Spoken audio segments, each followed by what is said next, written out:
Hi YouTube, hi Mom, hi Dad. This is the top bar beehive I was telling you guys about. I wanted to kind of give you a quick walk around of it and maybe a little up close and personal instead of just talking about it.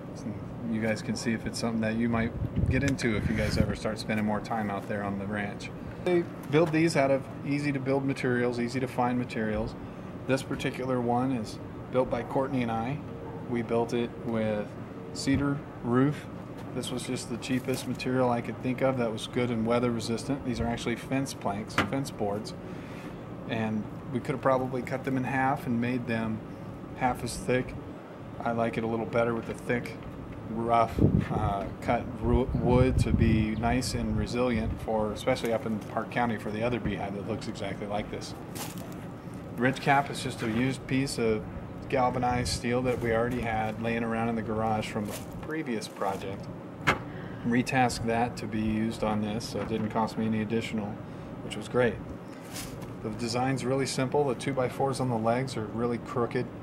I don't care about that. Those are actually reused lumber that I had bought in a big pile at Lowe's. You know, super cheap lumber comes with super cheap quality. These were all bowed and crooked, so that's why they were in closeout apparently. Not good for framing a basement. Perfect for beehive legs in the yard. So there we go, we've got those. That's about it on the outside. Oh, we do have this window. This is an observation door. Basically this is even reclaimed glass that a friend of mine gave me. Some windows, some double pane windows he had ordered for a customer. He's a remodeler on houses sometimes. He had some windows on his truck that he couldn't put in. They were the wrong size or the wrong thickness. Technically the spacing in between the glass was wrong. So I crashed my bug into them as they sat in my garage waiting to be used on something, and had some cracks in them, but I was able to find some areas of them that were good enough for us to use for this. So I cut them out, learned how to cut glass the hard way. I already told Dad about that experience and got a little bit better at it after I got one piece cut, and the second one came out real nice. These frames are just cut-offs from the edge of the 2x4s that I used for the top bars. So I retasked these cut-off pieces. I needed square pieces, and you'll see why, rectangular pieces for the top bars. This is a 1x4 cut down, or 1x6 cut down in half, and I used one piece for this hive and one piece for the other hive. So the door came out very nicely. And these are basically like top bar pieces cut into framing. And I used a miter saw to cut those. Came out really nicely. Threw them on the belt sander a little bit. Pretty happy with the way it turned out. Got a magnetic clasp that holds the door up and keeps the light out of the hive. But this way we can look in and see how they're doing. The way I have this set up is I have two dividers in here that are going to limit their living space to this area. They can't get outside of this space. That's the idea, is to keep them in a small area so they can keep the heat and the temperature regulated for their hive, because they've got to stay at a certain temperature or they'll die and their brood will die. So we'll move to the inside of the hive. Got this clasp to hold it down in case wind comes along and tries to keep it closed or tries to blow it over. We've got our smoker. Don't know if I'm going to be able to keep this in here or not, but the way the smoker works is it's got some pellets that you can light on one end, and they kind of burn like a cigarette, and hopefully you can see those. Yep. So the pellets are these are like sample pellets. They want me to buy more, so that's why those are in there. And you blow the smoke on them. It's supposed to calm them down. I don't know if I'll need it. It looks like bees are pretty docile little creatures actually, so I've gotten this just in case. It's got a spider on it already. That'll be cool. I'm looking forward to seeing that. Our bees come in Saturday, so hopefully I can make more videos for you and show you what the bees are like and if they're mean or aggressive, and hopefully our neighbors don't bitch about them being here. So the top bars on the inside of the hive. We have these top bars that are built out of, this is called foundation. It's got a little light coat of beeswax already on it from the factory.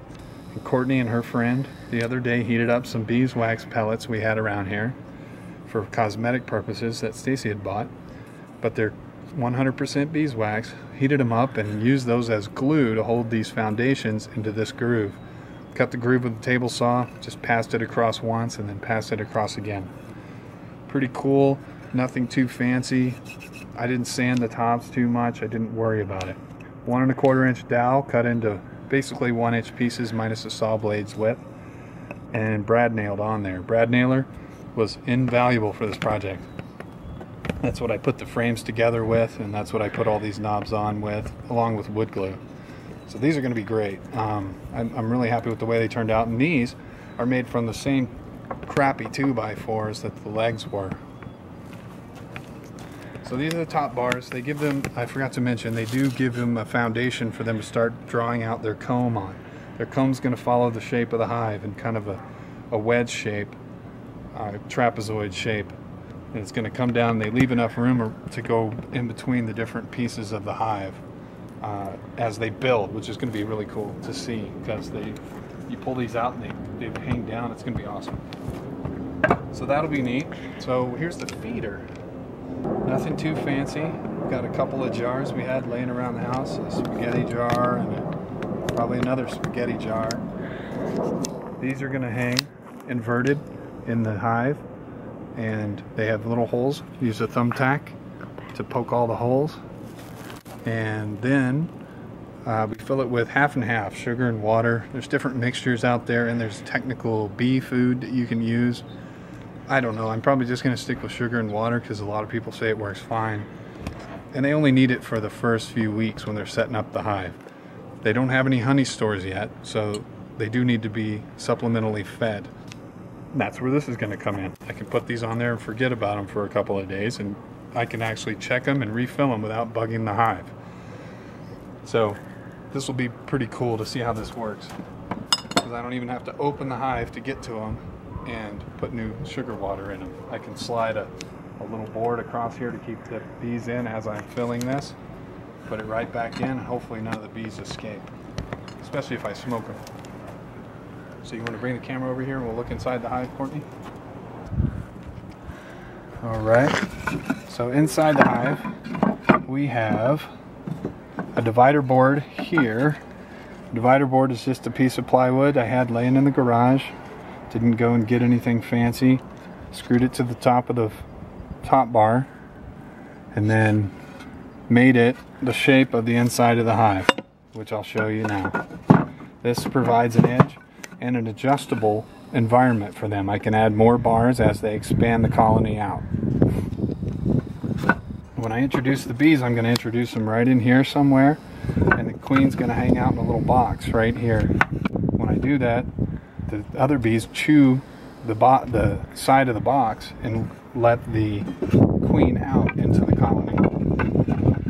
So once she's out, they'll start drawing comb and making an environment for her to make babies. They just know what to do.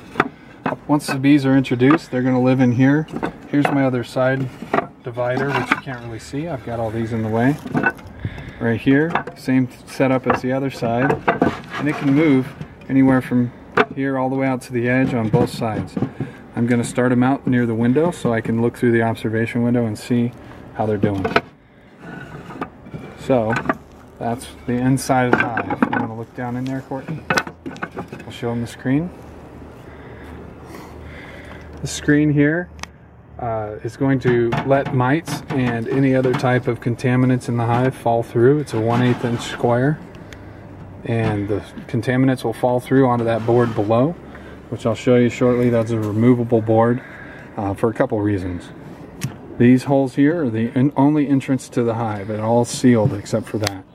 They'll come in and out there, and they will I'll probably plug 2 of them when we first introduce the bees, and then have one open, and then as they get more active and they start going out to gather pollen to make honey, then we'll open these other holes so there's plenty of room for the colony to move through. Plus the amount of bees in the hive is going to increase very quickly once they start building. So we'll have a lot more highways for them. They like to defend their holes also. They don't want any kind of invaders coming in and trying to take their honey.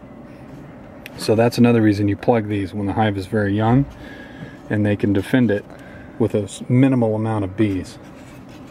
So let's go and look underneath, Courtney, right here. This is the removable bottom board I was talking about. It just pops off. I'll probably put some clasps on the end to hold it up a little better. But the screen here, again, will also allow ventilation. The bees have to maintain a certain temperature, and if it's too hot outside, I'll need to remove this and possibly put it back on. Different theories on that, because some people on YouTube say it's not necessary. You don't need to have a removable board or even a vent at all. But I like to have a way to clean it out too, which this will make it really nice for that. And that's pretty much it. Oh, let's show them the landing ramp. So back here I built a little landing ramp. Again, people on YouTube said that you really need a place for them to land, especially in Park County where it's really windy. It's going to be hard for them to catch onto that little hole with their rear legs, their pollen pouches full of pollen. They get real heavy and they have to land in that little tiny hole. So we give them a big landing strip. They can land here, cruise in on foot. So that's going to help them out a whole lot. And that's pretty much it for the hive. The legs are removable, so we can take them off and transport the hive if we need to somewhere else. And that concludes this video. So let me know if you have any questions. Hit me up in the comments and we'll try to make more videos for you. See ya.